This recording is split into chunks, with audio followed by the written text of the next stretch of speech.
Join me today as I dive into the world of science fiction and fantasy again to find, this time, the most underrated books of years gone by. Let's see if I can uncover some hidden gems for you.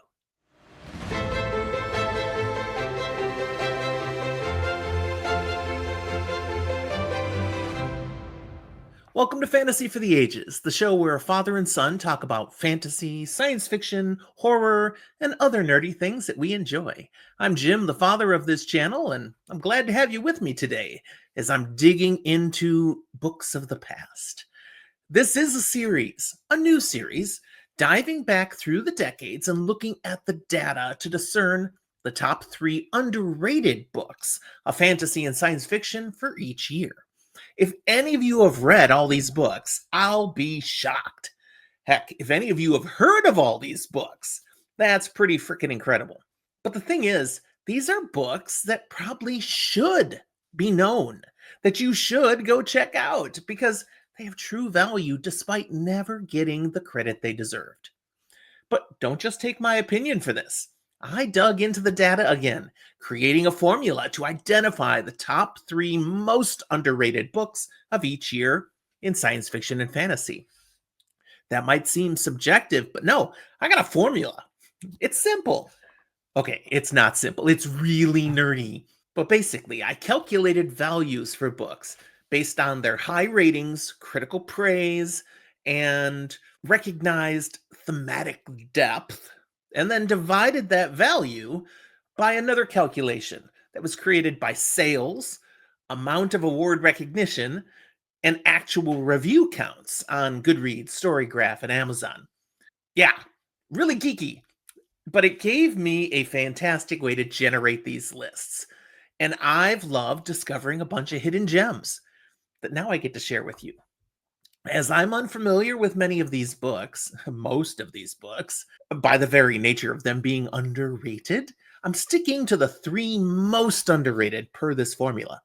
You'll have no mentions of other books from the past that I personally feel never got the recognition they deserved. And I'm sure you can think of such books too. But nope, this is just based on the data. I'll share the books and just a teeny bit about them that I was able to discover. I hope you go check some of these books out. And if you do and you find them fantastic, please let me know.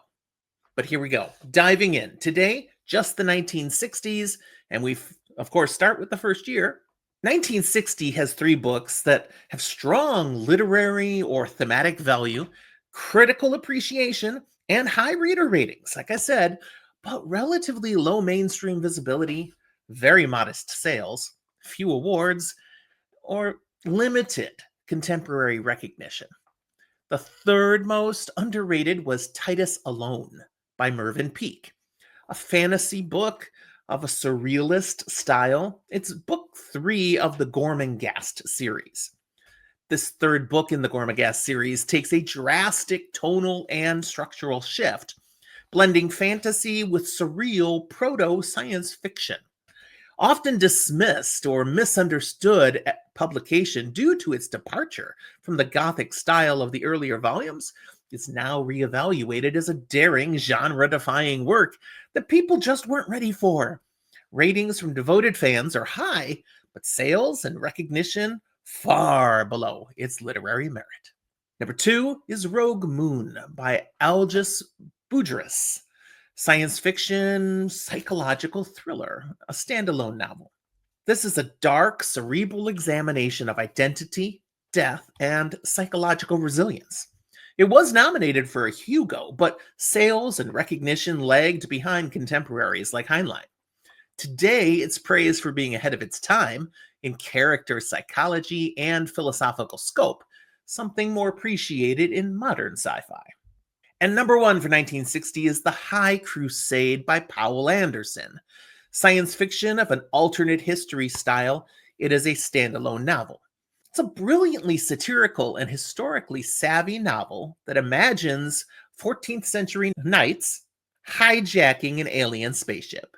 It's clever, philosophical, and unique, blending medieval worldviews with hard sci-fi.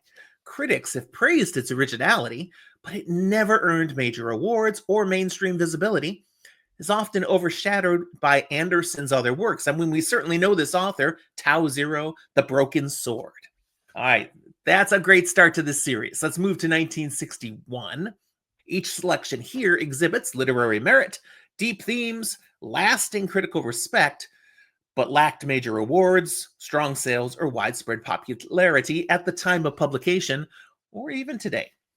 Third most underrated is Time is the Simplest Thing by Clifford D. Simek. Science fiction is the genre, it's a standalone novel. Simek's blend of rural Americana and metaphysical sci-fi is often overlooked in favor of flashier contemporaries. This novel explores ESP, alien consciousness, and technocratic suppression of the individual, quietly subversive themes at its time. While Simek is well respected in sci-fi circles, this particular novel is often overshadowed by City or Waystation, despite its timely concerns with conformity, paranoia, and post-human evolution. Number 2, Dark Universe by Daniel F. Galui? Galui? I don't know how to say his name. Science fiction of a post-apocalyptic style. This is a standalone novel. This book is set in a subterranean post-apocalyptic world where humanity has lost the concept of light. Dark Universe is a conceptually rich, metaphor-heavy exploration of perception and myth. Though it was nominated for a Hugo, it never achieved the status of similar 1960s-era speculative fiction, and Galui remains a cult author. The novel's central conceit, rediscovering light, as both literal and metaphorical, is especially striking today. And number 1 is The Death of Grass by John Christopher. Science fiction of an apocalyptic style, a standalone novel. Why this book? Because you may have heard of this one. This early eco-apocalypse novel imagines a global famine triggered by a virus that wipes out all grass species, including wheat and rice. It was a bold, chilling precursor to modern climate fiction, exploring moral collapse and survivalism. Overshadowed by later dystopias, The Road, Earth Abides, it remains lesser known despite its harrowing psychological depth and prescient environmental themes.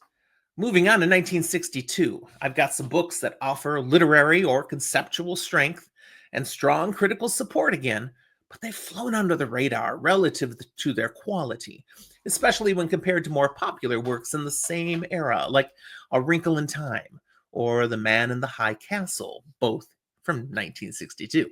We start with number 3, Journey Beyond Tomorrow, which was later retitled Journey to the Future. This is by Robert Sheckley and is satirical science fiction, a standalone novel. This is a darkly comic post-apocalyptic travelogue filled with surreal scenarios and absurd bureaucracies. Sheckley's biting wit and philosophical undercurrents were ahead of their time, but he was often pigeonholed as a humorist rather than a serious thinker. This novel's themes echo Catch-22 and Brazil, but it never broke into the mainstream. Number 2, The Dragon Masters by Jack Vance. Science fantasy with planetary romance themes. This is a standalone novel, but it's part of the Vancian universe. Now, this is a known author, but not this book. This novella-length work features bioengineered dragons used in human warfare on a distant planet. Classic Vancian weirdness wrapped in sharp, ironic prose. It was nominated for a Hugo, but remains one of his lesser-known titles, overshadowed by The Dying Earth and Lioness. Its exploration of manipulation, biological, social, and linguistic, is deeper than its pulp surface suggests. But number 1 for 1962 is Hot House, also published as The Long Afternoon of Earth by Brian W. Aldiss. This is science fiction from the Dying Earth evolutionary sci-fi style and is a standalone novel.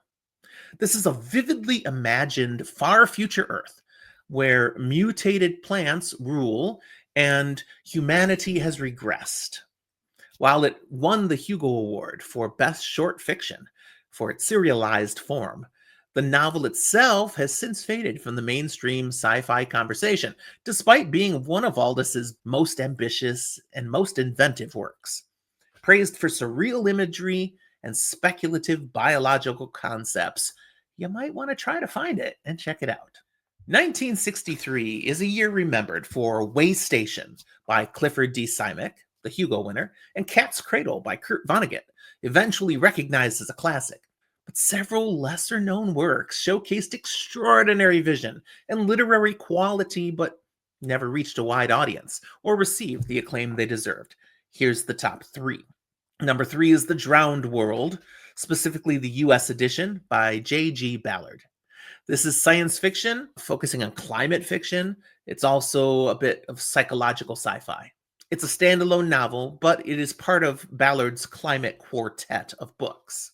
Although it's now recognized as a foundational work of climate fiction, The Drowned World was initially met with confusion and limited readership in America. Ballard's surreal, internalized apocalypse, where characters regress into archetypes amid a flooded tropical Earth, was philosophically ambitious but commercially ignored for decades. Number two is The Genocides by Thomas M. Dish. Science fiction mashup with horror, a bit of eco-dystopia. This is a standalone novel. This debut novel from Dish offers a bleak, disturbing vision. Aliens terraform Earth with invasive plants, casually exterminating humanity. It's a haunting allegory of colonialism and ecological indifference. While Dish would later gain fame with Camp Concentration, The Genocides remains overshadowed despite its bold nihilism and literary ambition. But number one for 1963 is The World Swappers by John Brunner. Science fiction leaning into political themes, a standalone novel. Brunner's early foray into political sci-fi explores power structures, colonization, and Machiavellian manipulation in a galaxy with fragile peace. Preceding his acclaimed Stand on Zanzibar, this novel lacks the literary spotlight it merits, despite its forward-thinking approach to diplomacy and covert influence. Let's go on to 1964. In 64, attention was dominated by books like Dune in its serialized version, and This Immortal, serialized as And Call Me Conrad. But several exceptional works published that year were largely overlooked by awards committees and broader readership, despite offering deep and lasting contributions to the genre. Here's the top three. Number three is A Plague of Demons by Keith Laumer. Military science fiction of the invasion style. It's a standalone novel. A gripping proto-cyberpunk action novel with body horror, advanced tech implants, and an alien occupation hidden from society. It blends fast-paced pulp with existential implications about identity and war. Laumer is often remembered for the Retief series, and A Plague of Demons has been unfairly relegated to pulp status despite its forward-thinking ideas and high-octane narrative. Number two is Nova Express by William S. Burroughs. This is experimental science fiction and a dystopia style. It's book two of the Nova trilogy. Often shelved in literary fiction, Nova Express is unmistakably science fiction, featuring intergalactic drug wars, information viruses, and cybernetic control systems. Its fragmented narrative and radical style have alienated casual readers, yet it's a major influence on cyberpunk and postmodern sci-fi. It remains more respected in avant-garde circles than in science fiction ones, despite laying the groundwork for authors like Gibson and Vandermeer. But number one in 64 is The Whole Man by John Brunner. Psychological science fiction, it's a standalone novel. This is a thoughtful character study of a severely disabled telepath struggling with identity, perception, and humanity's expectations. It explores trauma, loneliness, and the role of empathy in society. This quiet, interior novel was years ahead of its time in psychological nuance and disability representation, but has been overshadowed by Brunner's later large-scale works, like, again, Stand on Zanzibar and The Sheep Look Up. All right, let's go to 1965. Now, 1965. Come on, sci-fi nerds. Most famously recognized for Frank Herbert's Dune, one of the most accomplished science fiction novels of all time.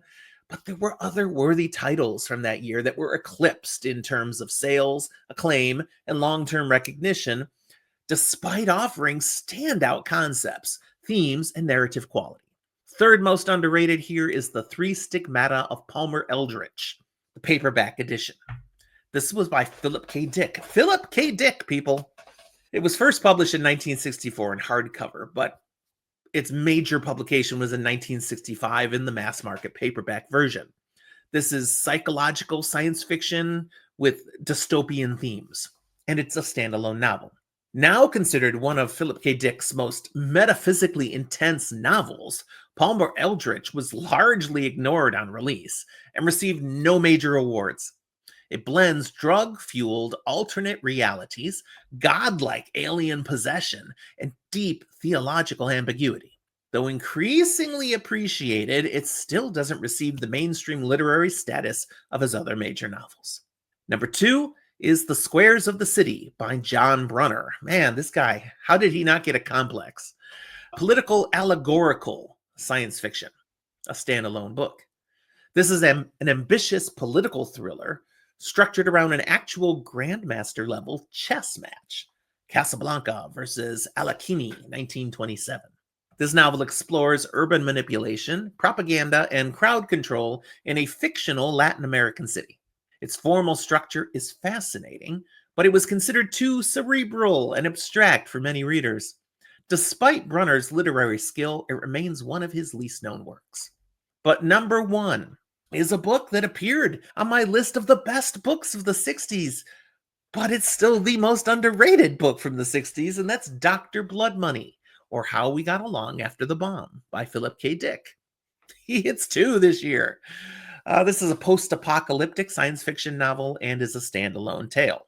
While many of Philip K. Dick's later novels, like Do Androids Dream of Electric Sheep or Ubik, have become canonical, Dr. Blood Money is a thematically rich and strangely warm vision of post-nuclear California.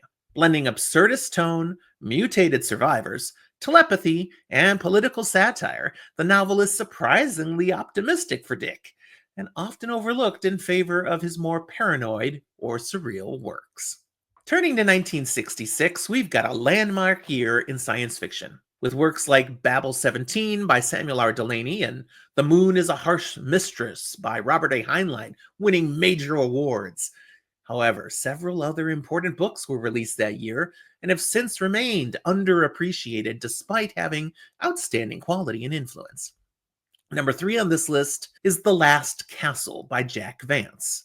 This was serialized in Galaxy magazine in 1966. It's a science fiction novel of a social satire style and is a standalone. It's set in a future Earth where decadent humans live in ornate castles served by enslaved alien races. This Hugo and Nebula award-winning novel has excellent world building and is a scathing commentary on aristocracy and dependence. Despite its award wins, it's largely forgotten, even among Vance fans, especially compared to his Dying Earth or Lioness series. Its brevity and subtlety may have kept it out of the mainstream circulation, but for that very reason, you should go find it and give it a whirl. Number 2 is Day Million by Frederick Pohl. This is science fiction and is a short story collection, and it's a standalone, not connected to his other works. Pohl's Day Million collection contains some of the most radical and forward-looking short fiction of the 1960s, including stories that challenge gender norms, identity, and post-human existence. The title story is a punchy, provocative vision of a future in which love, biology, and reality are all fluid. Despite its prescience and brevity, this collection has fallen into obscurity and rarely gets mentioned alongside his better-known satirical works, like The Space Merchants. Number 1 for 1966, though, is Empire Star from Samuel R. Delany. This is science fiction of a philosophical space opera style and is a standalone. This is a short but dazzling novella that explores time, language, and multiple levels of consciousness. It's often overshadowed by Delaney's Babel 17, which came out in the same year. But Empire Star is more experimental and recursive in structure, demanding rereads to fully grasp it. And that's one of those things that hurts sometimes. It's one of the most intellectually dense short sci fi works of the era, and it's still highly relevant in academic circles, but little known among general readers. Turning to 1967, we see some high profile releases like Lord of Light from Roger Zelazny and The Einstein Intersection from Samuel R. Delany. Other exceptional works from that year were largely overlooked or have since faded from mainstream awareness, even if they had some initial buzz. Here's the top three. Chucky by John Wyndham.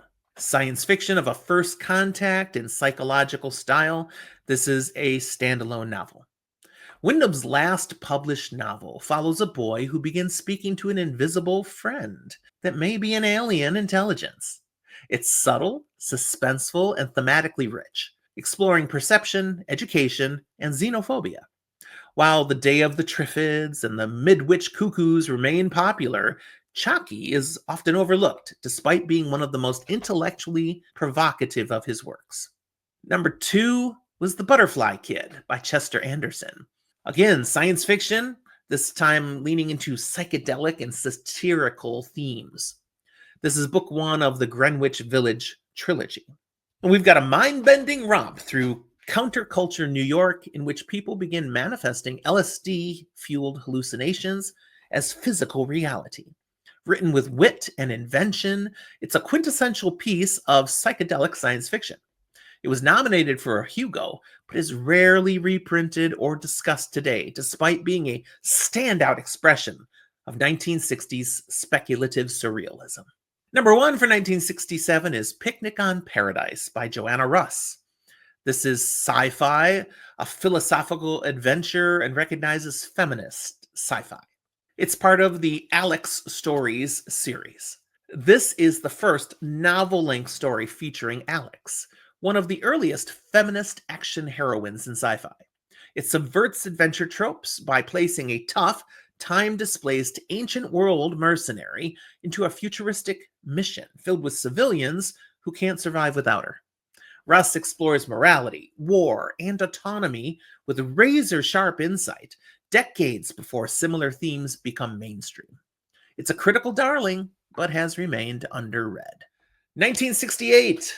Most famous for the year, Do Androids Dream of Electric Sheep by Philip K. Dick and Stand on Zanzibar by John Brunner hit. Both highly influential sci-fi books.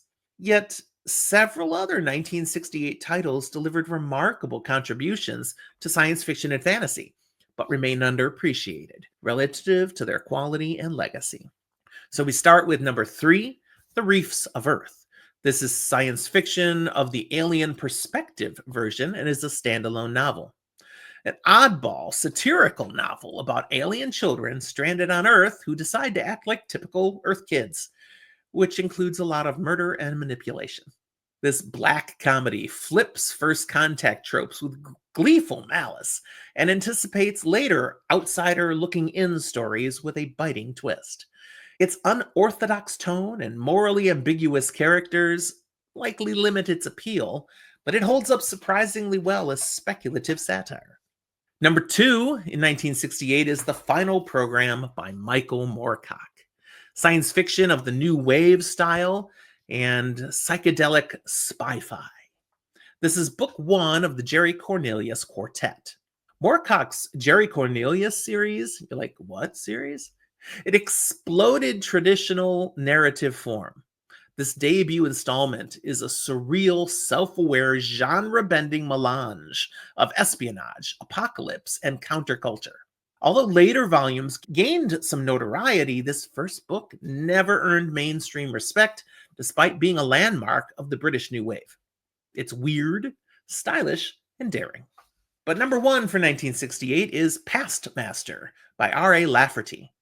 This is science fiction of philosophical allegory style and is a satire. It's a standalone book. This bizarre, brainy, and darkly comic novel sees Thomas More resurrected in the future to solve a utopian society's existential crisis. Lafferty's distinctive, folksy yet scholarly voice masks an incisive critique of technocracy, idealism, and individualism. While critically admired and even nominated for a Hugo, it remained obscure outside hardcore sci fi literary circles due to its challenging style and niche tone. The last year for this episode is, of course, 1969, and we remember 1969 for some key books like The Left Hand of Darkness by Ursula K. Le Guin and Slaughterhouse-Five by Kurt Vonnegut. But there are some deeply inventive and thematically rich books from the same year that received far less attention, despite being ahead of their time or uniquely insightful. This first one may surprise you. The third most underrated novel of 1969 by the data is A Wizard of Earthsea by Ursula K. Le Guin. Now, it's not so underrated anymore, but at its time, very underrated. This is a fantasy novel, a coming-of-age story, and a mythic fantasy style. It's book one of the Earthsea cycle. Why it was underrated in 1969? I mean, again, it's now rightly hailed as a classic, but it was initially categorized as a children's novel, or YA, but they weren't even using that terminology back then. And that limited its critical reach despite its literary sophistication. It challenged fantasy norms with a non-white protagonist, introspective heroism, and Taoist philosophy. Awards and wide recognition came later, but in 1969 it was largely overlooked by adult science fiction and fantasy awards. No Hugo, no Nebula, nothing. Number 2 for 69 is Bug Jack Barron by Norman Spinrad. This is science fiction of a political thriller style, and it's also a bit satirical. Originally serialized in New Worlds, this novel stirred controversy with its vulgar language, radical politics, and anti-establishment satire. It's a cynical, media-savvy dystopia about a talk show host confronting political corruption and immortality profiteering. Spinrad's fiery prose and social critique were influential on cyberpunk, yet this book is little read today, possibly due to its abrasive tone and politically charged nature. Number 1 for 1969 is Macroscope by Piers Anthony. This is science fiction of a philosophical style. It's a sweeping, speculative epic involving an ancient interstellar signal that only certain minds can interpret, and which may destroy the unprepared. This novel blends hard sci-fi, metaphysics, alien contact, and human evolution in ways reminiscent of Clarke or Stapleton, yet it's rarely cited today, partly due to Anthony's later reputation for lighter fantasy, like his Xanth series. Macroscope remains his most ambitious and cerebral work. So that's what I have for you for today, the 1960s. I'd love to hear your thoughts on these books. Put them down in the comments. Feel free also to share any 60s books that you do genuinely think are of the same ilk, woefully underrated.